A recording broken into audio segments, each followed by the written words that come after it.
Selamat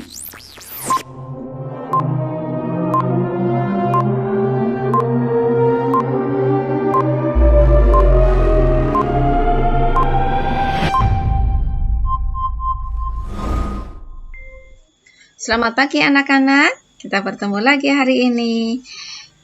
Bagaimana kalian? Dalam keadaan sehat bukan? Mem harap kalian dalam keadaan sehat semua ya. Hari ini kita akan belajar agama. Bagaimana, sudah siap? Nah, kita akan belajar tentang pertengkaran dalam keluarga dan cara menghindarinya. Terdapat di dalam Kejadian 25 ayat 19 sampai 34, Keluaran 16 dan 17, Kejadian 13 ayat 1 sampai 18, dan di dalam 2 Samuel 11 ayat 1 sampai 27. Tujuan pembelajaran kita hari ini adalah siswa dapat mengetahui sifat-sifat tidak baik yang harus dihindari dalam keluarga dan sesama. Siswa mampu menghindari pertengkaran dalam keluarga dan sesama. Siswa dapat menerapkan hidup rukun dalam keluarga dan sesama.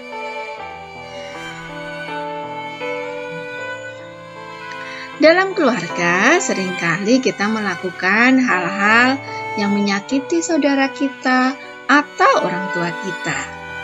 Sadar atau tidak, perbuatan kita membuat mereka sakit hati dan kecewa. Oleh karena itu, hendaklah kita saling menjaga perasaan orang lain, ya, supaya terhindar dari pertengkaran, ya. Kita harus menjaga perasaan orang lain, ya. Jangan sampai perbuatan kita atau ucapan kita, ya, menyakiti orang lain sehingga terjadi pertengkaran, ya. Nah, supaya pertengkaran dalam keluarga tidak terjadi, maka kita harus menghindarinya, ya, menghindari sifat-sifat yang tidak baik. Nah, oleh karena itu kita harus membuang sifat-sifat yang tidak baik yang ada pada kita. Nah, apa saja sih ya sifat-sifat tidak baik itu? Nah, ini adalah contoh sifat-sifat yang harus kita hindari, ya. Yang pertama adalah sifat iri hati. Sifat iri hati adalah sifat yang tidak mau dan tidak dapat menerima kelebihan orang lain, ya. Kalau ada orang yang lebih cantik, ada orang yang lebih tampan, iri, ya. Kalau ada orang yang lebih pandai, iri, nggak boleh, ya. Nggak boleh iri, ya. Kita harus menerima kelebihan dan kekurangan orang lain, ya. Nah, sifat pemarah yang kedua, ya. Apa sih sifat pemarah? Sifat pemarah adalah sifat yang tidak mampu mengendalikan diri dan cepat terpancing emosi, ya. Kita tidak boleh suka marah, ya. Kita nggak boleh suka marah-marah, ya. Ini harus kita hindari, ya, sifat pemarah ini. Nah, yang ketiga adalah sifat serakah. Sifat serakah adalah sifat-sifat yang selalu ingin mendapatkan sesuatu yang lebih dari yang dibutuhkan. Ya, kita membutuhkan pensil 1, tapi nggak mau kalau dikasih 1, mintanya 10. Ya, kalau ada teman-temannya dibagi 1-1 semuanya, nggak mau dibagi 1. Kita lebih dari yang lainnya, nggak boleh serakah, ya. Jadi kita harus sama. Kalau dikasih 1 ya harus semua 1. Nggak boleh kita meminta lebih, ya. Kita nggak boleh serakah, ya. Nah, yang keempat adalah sifat egois. Sifat egois ini adalah sifat yang mementingkan diri sendiri, ya. Pokoknya aku enak, nggak boleh. Pokoknya aku yang lebih baik, nggak boleh, ya. Kita harus sama, kita nggak boleh, ya. Nanti akhirnya melakukan sesuatu, ya, untuk kepentingan sendiri, nggak boleh, ya. Kita bersifat egois, ya. Nah, sekarang adalah contoh iri hati, ya. Contoh iri hati ini, contohnya adalah keluarga Ishak dan Ribka, ya. Ishak dan Ribka mempunyai anak kembar yaitu Esau dan Yakub. Walaupun anak kembar, mereka memiliki sifat dan sikap yang berbeda. Sering sekali mereka bertengkar, ya. Ishak sangat mengasihi Esau karena Esau suka berburu. Sedangkan Ribka sangat mengasihi Yakub karena Yakub sering membantu pekerjaan di rumah, ya. Nah, pendidikan yang mereka berikan pun berat sebelah, ya. Inilah yang menyebabkan mereka saling bertengkar, masing-masing mengutamakan hak dan pembelaan orang tua. Perhatikan di sini, ya. Nah, mereka berbeda, ya. Kalau Yakub dan Esau ini karena anak sulung, dia lebih diutamakan sama bapaknya, ya. Bapaknya ini sangat mengasihi, ya. Jadi karena Esau ini adalah anak sulung, dia mempunyai hak-hak yang tidak dimiliki oleh Yakub, ya. Esau ini mempunyai hak, dia ini seorang pemimpin, dia akan memimpin keluarga. Dia mempunyai hak mendapatkan semua warisan keluarga karena dia adalah anak sulung. Nah, inilah, ya, yang membuat si Yakub iri kepada Esau, ya.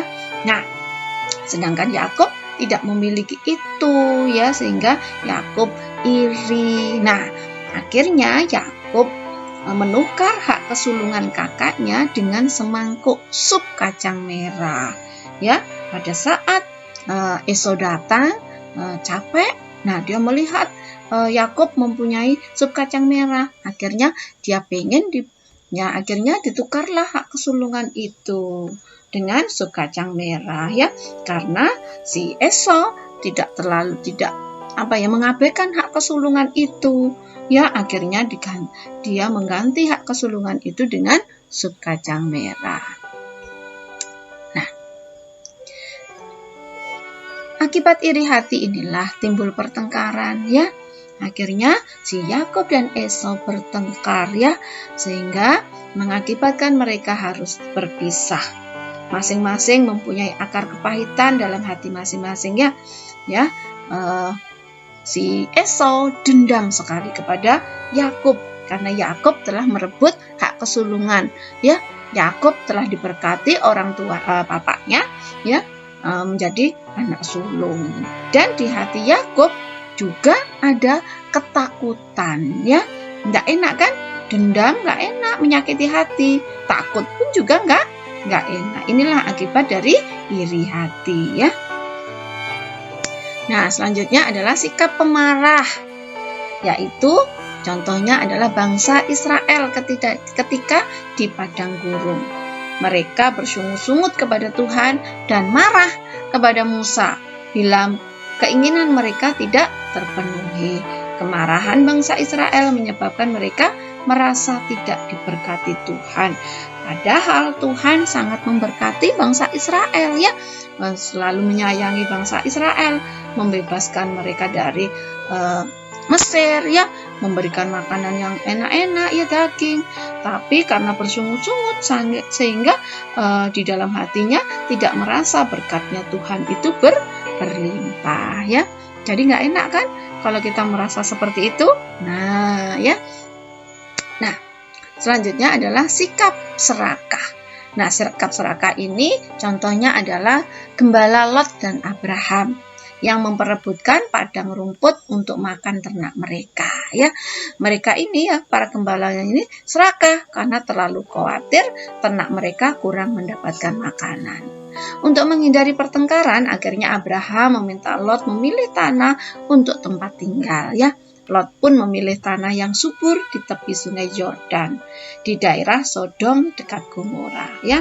Dan Abraham sendiri karena sangat mencintai Lot, maka ia pun mengalah dan memilih tinggal di Kanaan, ya. Nah, ini, ya, sikap serakah Lot ini, ya, gembala-gembalanya Lot, ya. Nah, begitu juga dengan Lot, ya. Nah, pada saat dia disuruh memilih, dia memilih tanah yang subur, tidak peduli bahwa itu nanti akan mengakibatkan celaka, ya, karena di situ adalah dekat Sodom dan Gomora. Meskipun subur, di situ adalah tanahnya tempatnya adalah tidak baik ya. Nah, selanjutnya adalah contoh sikap egois, yaitu contohnya adalah Yudas yang menginginkan kekayaan dengan menjual Tuhan Yesus ya. Yudas adalah salah satu murid Tuhan Yesus. Yudas rela mengkhianati Tuhan Yesus demi 30 keping perak. Perilaku egois membuat Yudas menolak kebenaran yang ia terima. Penyesalan datang belakangan ya. Setelah menyadari kesalahannya, Yudas akhirnya bunuh diri ya. Perhatikan di sini karena egois ya. Yudas ini hanya kepingin uang saja, kepingin kekayaan sehingga menjual Tuhan Yesus ya. Nah, pada saat menyadari kesalahannya sudah terlambat ya. Nah, dia hanya menyadari tapi tidak bertobat ya, tidak kembali kepada Tuhan. Akhirnya dia bunuh diri. Inilah ya, akhir kalau kita egois ya, akhirnya tidak baik ya. Nah, sikap-sikap tersebut ada dalam diri manusia ya, sikap iri hati, pemarah, serakah, egois itu ya. Nah, bila sikap-sikap tersebut dibiarkan akan mendatangkan pertengkaran ya, seperti contoh-contoh di atas tadi ya, bertengkar ya, karena memelihara sifat-sifat yang tidak baik tadi ya. Pertengkaran akan menimbulkan suasana tidak nyaman, gak enak kalau kita bertengkar ya. Untuk menghindari hal tersebut, kita harus menahan diri, mengalah, menerima kelemahan dan kelebihan orang lain dalam kasih ya, merendahkan dan hidup dalam kasih. Tuhan Yesus mengajarkan kita untuk mengasihi orang lain seperti kita mengasihi diri kita sendiri ya, di dalam Galatia 5 ayat 14. Oleh karena itu, baiklah kita masing-masing mampu melakukan itu, supaya dalam hidup berkeluarga terhindar dari pertengkaran ya. Nah, ini Mem tayangkan kisahnya Esau dan Yakub ya.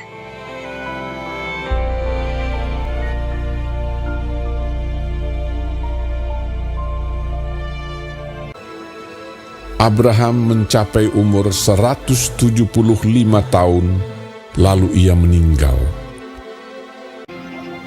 Setelah Abraham mati, Allah memberkati Ishak, anaknya itu, dan Ishak diam dekat sumur Lahai Roi.